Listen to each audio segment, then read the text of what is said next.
I stayed home alone for winter break. My parents never came back. This story is based on real events. That winter break, my parents decided to spend a few days out in the countryside, in my grandma and grandpa's old house. My dad's parents. I didn't want to go. I told them I'd rather stay home and prepare for my exams. Senior year wasn't a joke. Finals were coming up. SAT scores mattered. College applications were on the line. To my surprise, Mom and Dad agreed. For the first time in my life, they let me stay home alone. I finally felt like an adult, someone they trusted. "Just make sure the house is spotless when we get back," Mom said, straightening her coat in the hallway. "Relax, I'm not a kid," I replied. "Exactly," she said, looking at herself in the mirror.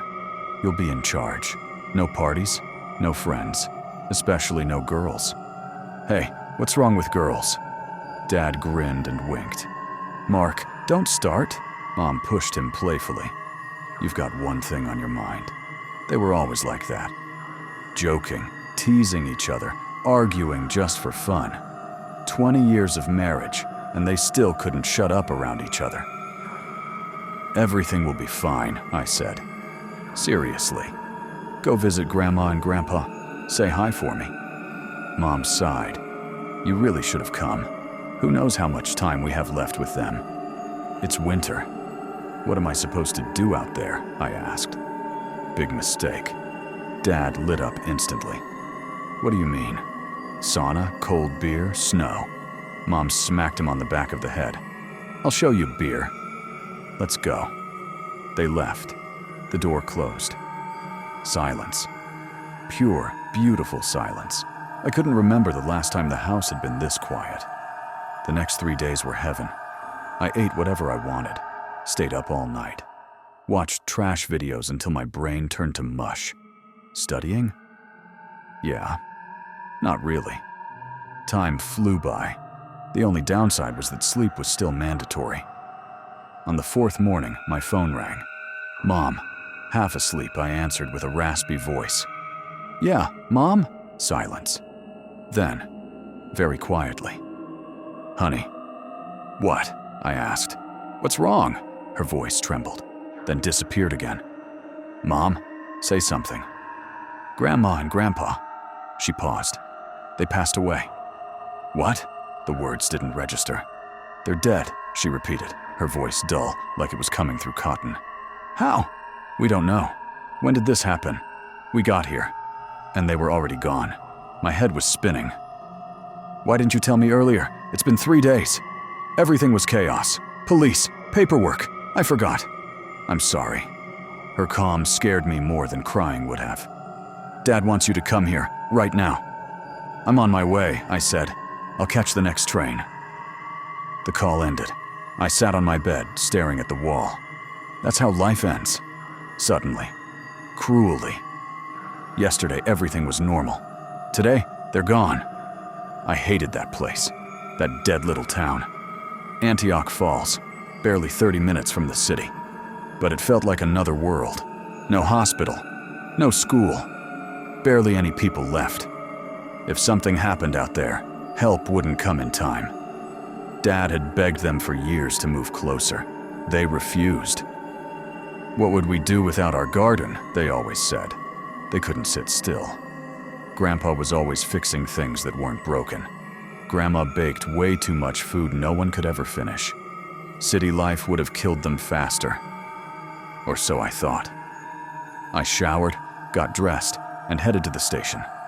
On the train, I stared out the window, completely empty inside. Gray fields, dirty snow, bare trees. The platform was deserted. The town was silent. Houses stood like tombs. Some lived in, some long abandoned. I knew the way by heart. Dad's black SUV stood outside the house, lightly covered in snow. The gate wasn't locked. Neither was the door. The smell hit me instantly. Death. Cold air filled the hallway. From the darkness emerged my father, still in his jacket and boots, like he'd just come in from outside. His face was gray. His eyes, empty. "Hey, Dad." "Hey," he answered quietly. "Why does it smell like this?" "What do you think?" he said harshly. The boiler was running. They'd been lying here a while. "Why is it freezing then?" "If we heat the house now, the smell will be unbearable," I swallowed. "Where's Mom?" "In the bedroom." I walked into the bedroom. Mom was sitting on the edge of the bed, still wearing her coat, boots, even gloves. Her collar was pulled up high. Her lips were pale from the cold. She looked up when I entered, but her eyes didn't really focus on me. "Hey," I said quietly. "I wanted to see you." "You're here," she replied flatly. "How are you holding up?" She didn't answer, just lowered her head. "Let her be," Dad said from behind me. "She hasn't processed it yet." They felt wrong, distant, like strangers wearing my parents' faces. "How can you stay in a place this cold?" I whispered. "Don't take off your jacket," Dad replied. No jokes. I went to the kitchen, filled the electric kettle, found a mug and some tea. My hands were shaking. And then a thought hit me. "Dad, are you sure they didn't get poisoned? Gas? Something?" "No," he answered from the hallway. "Not poisoned." "Where did you find them?" "By the cellar." That explained the smell. The strongest stench came from the hallway. Still, no explanation. I drank my tea and went to the small guest room, the one I always stayed in as a kid. Everything was the same. Old carpet, dusty shelves, a space heater. I cracked the window open to let some fresh air in. It barely helped. I turned on the heater, lay down fully dressed, and stared at the ceiling. If it had already been 3 days, the funeral should be soon. Tomorrow, maybe. The entire day passed in silence. Mom and Dad talked in low voices behind the wall. No laughter, no jokes. "Why did this happen to us?" Mom whispered. "We have to accept it," Dad replied. "There's nothing we can change." "I'm angry at them," she said. "I can't help it." "It's too late now. Why did we bring Ethan here? We're family. We face this together." I listened and thought, people die. It's terrible, but it's not the end of the world. I didn't eat. The smell made my stomach turn. That night, I fell asleep without realizing it. I woke up in total darkness.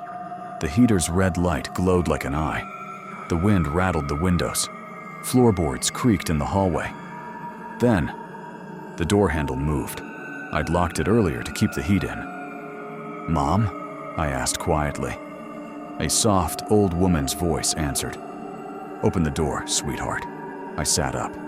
"Why?" The door shook. Another voice joined in, low, rough. "Open it already." My heart started pounding. "What do you want?" "Don't you recognize us?" the woman whispered. "It's Grandma and Grandpa." "You're dead," I said, barely breathing. "My parents told me." "So what?" Grandma whispered. "Does that mean we're not family anymore?" The air turned thick, rotten. "Please go away," I begged. "I'll rip your soul out," Grandpa growled, just like before. "Enough," Grandma hissed. "Let him sleep. Tomorrow we'll finish this." Footsteps creaked away. Silence. I hid under the blanket, shaking like a child. What did she mean? Tomorrow? Morning came with brutal cold. Snow covered the window. The heater was useless. I opened the door and went to the kitchen. Dad stood there, still fully dressed. "It's freezing," I said. "Why don't we turn the boiler on?"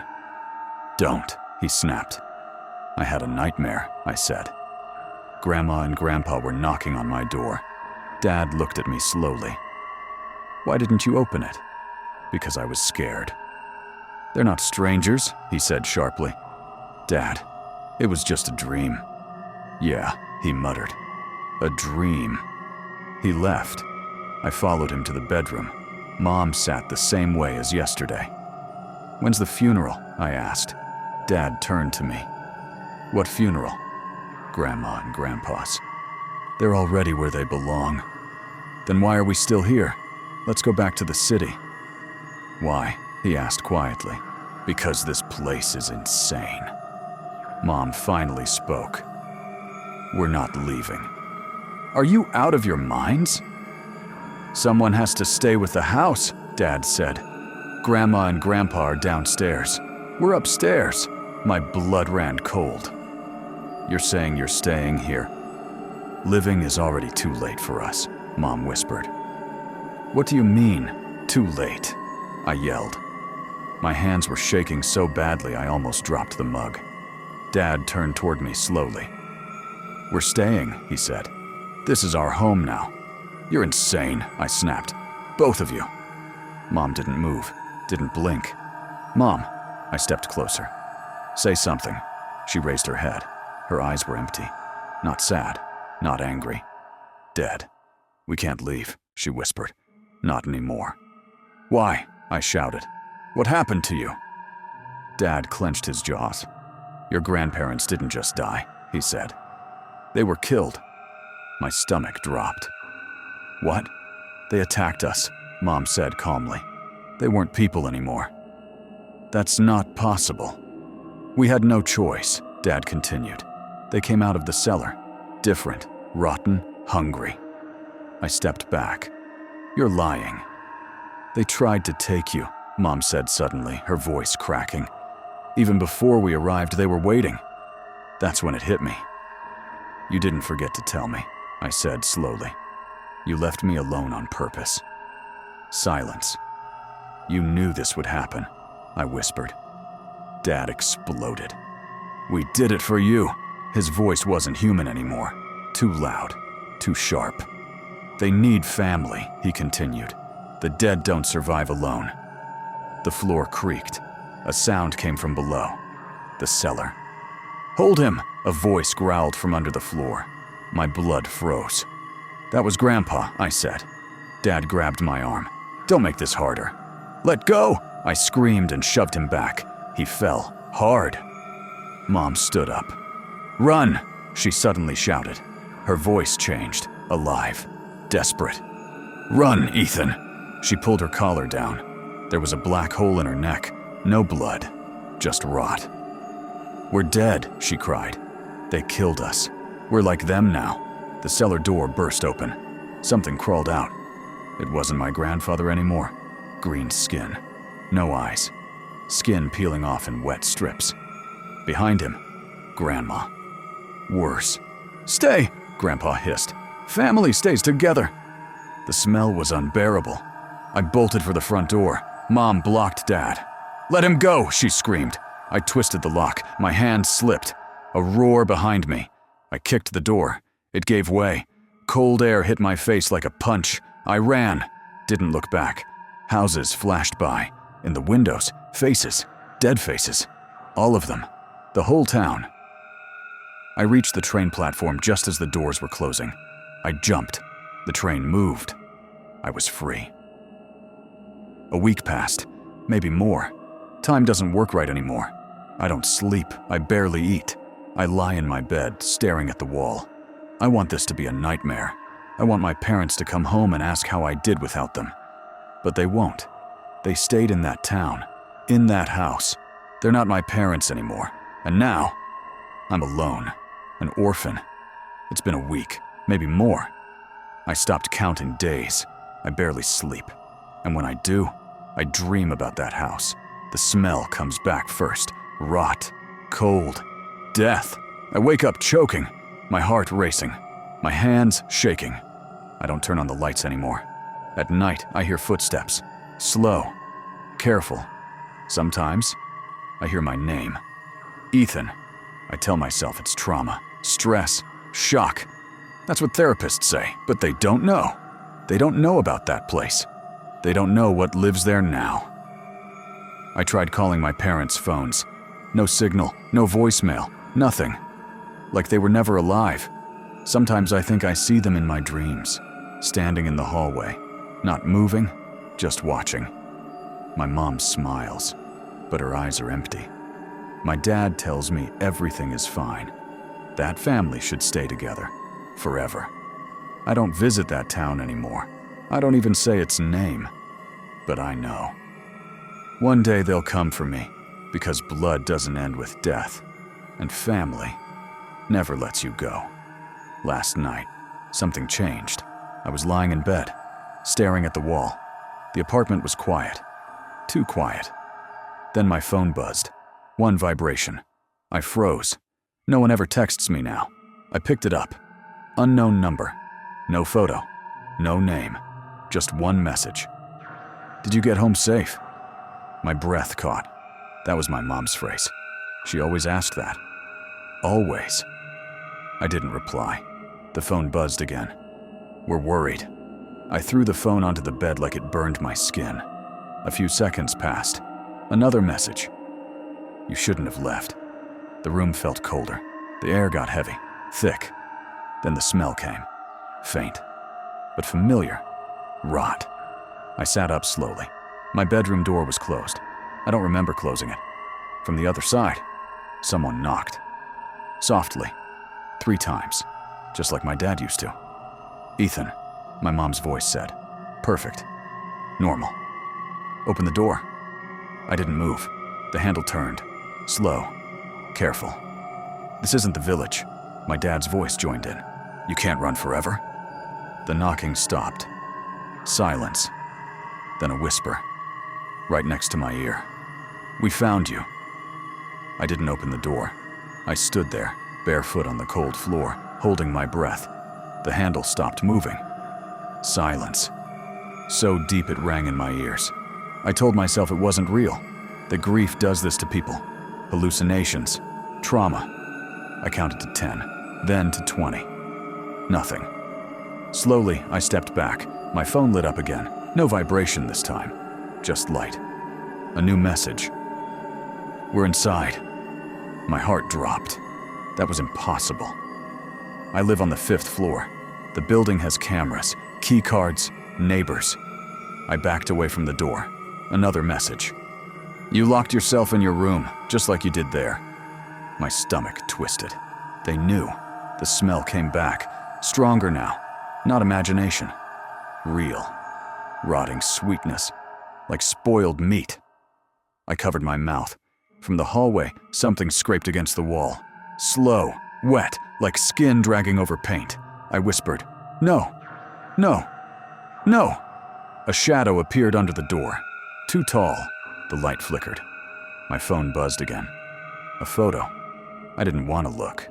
I did. It was the cellar. That cellar. The dirt floor. The open hatch. And in the center, me. Standing there. Facing the camera. But I don't remember that photo. Another message. "You belong with us." The door handle turned again. This time, it didn't stop. The lock clicked. I screamed. I ran to the window, 5 floors down, streetlights below, cars, people, life. I grabbed the handle. Behind me, the door opened. Cold rushed in. Footsteps. Familiar. Heavy. My dad's. "Easy, son," he said softly. "We're not here to hurt you." I turned. He stood in the doorway. Almost normal. Almost. His skin was pale. Too tight. His eyes were wrong. Cloudy. Like frosted glass. Behind him, my mom. Her head tilted slightly, like she used to do when she worried. "Why are you scared?" she asked. "We're your parents." Something moved behind them. More shapes. More shadows. Faces I didn't know. Neighbors. People from the building. Their mouths hung open. Their eyes empty. "All families grow," Dad said. "Our town was small, but the city?" He smiled. His teeth were gray. "You brought us here." I shook my head. I didn't. Mom stepped closer. Her feet didn't make a sound. "You ran," she said, "and blood followed." The smell was unbearable now. I gagged. The window behind me rattled. Cold air poured in. I didn't think. I jumped. I woke up in a hospital. White lights. Machines. Voices. They said a neighbor heard glass break. Found me on the awning between floors. They said I was lucky. Broken arm. Concussion. Nothing else. They asked about my parents. I told them they died. They nodded. wrote something down. Later, a nurse leaned in and whispered, "Your family called." My heart stopped. "They said they'll pick you up tomorrow." I laughed. I cried. I begged. No one listened. That night, I watched the hallway. At 2:17 a.m., the lights flickered. Footsteps. Slow. Careful. 3 knocks, just like before, and a voice I will never forget. "Ethan, we're here." I didn't scream. When the door opened, I already knew. Resistance was pointless. The hallway light was dim, yellow, sick. They stood there. My parents. Clean. Dressed neatly. Smiling. Too calmly. Behind them, others. Silent. Patient. "We missed you," Mom said. Her voice was warm, loving. That made it worse. "You scared us," Dad added. "Running away like that." I tried to speak. My throat wouldn't work. They stepped inside. The smell followed them. Not as strong as before. But enough. Always enough. "It's time," Mom said softly. "Time for what?" I whispered. Dad looked around my apartment. "For home." I laughed. A broken sound. "This is my home." Mom shook her head. "Homes change." She reached out and touched my cheek. Her hand was cold. Not icy, just wrong. "You're tired," she said. "That's why you're fighting it." My vision blurred. The room felt smaller, the walls closer. "You survived the fall," Dad said, "but you didn't really wake up." I felt it then. The weight in my chest, the constant exhaustion, the way time stopped making sense. "What are you saying?" I asked. Mom smiled sadly. "You never left that house." The floor dropped out from under me. "You died there," Dad continued calmly. "In the hallway, by the cellar." Images flashed. The smell, the cold, the hands. "We tried to keep you," Mom whispered, "but you ran." "This?" I looked around. "This city is where your mind went," Dad said. "To hide." The others stepped closer. I recognized them now. The train conductor, the nurse, the neighbor, all from the village. "Everyone ends up with family," Dad said. "Together," they all whispered. The apartment walls peeled away. Rot replaced paint. Cold replaced warmth. I was back. The house, the cellar door. "It's okay," Mom said, hugging me. I didn't feel her arms. I felt nothing. "You're not alone anymore." The door closed. The house went quiet. And for the first time, so did I. If this story scared you, leave a like. Subscribe to the channel if you want more stories like this.